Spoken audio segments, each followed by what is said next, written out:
Tu yang ni memang bakso dia ni. Ini bakso mencun. Cun. Makan boleh meletup. Makan boleh meletup bang Aku jalan-jalan Taman Medan, lepas tu aku nampak ni ada jual bakso. Jom kita tengok apa best. Assalamualaikum bang. Waalaikumsalam. Ni ada jual apa bang? Jual bakso bang. Jual bakso. Cik tengok sikit bang. Bakso. Mana bakso? Ini bakso bang. Oh ni bakso. Ni kita ada bakso. Oh. Okey bang, bagi saya bakso biasa satu. Biasa satu. Okey. Bakso biasa kita dapat set 4 kecil. 4 kecil. Satu besar. Satu besar. Kita dapat satu tahu. Satu tahu. Okey. Lepas tu? Oh.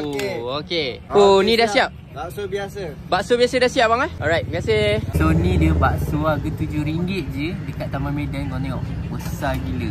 So kalau korang makan bakso, tak lengkap kalau korang tak letak dia punya cili ni. Letak cili dia dulu. Siap dia ni. Letak. Bismillah. Ni dalam ni. Korang boleh tengok inti dia penuh lagi. Kalau korang nak, korang kena datang sini. Apa pun dia santai-santai je.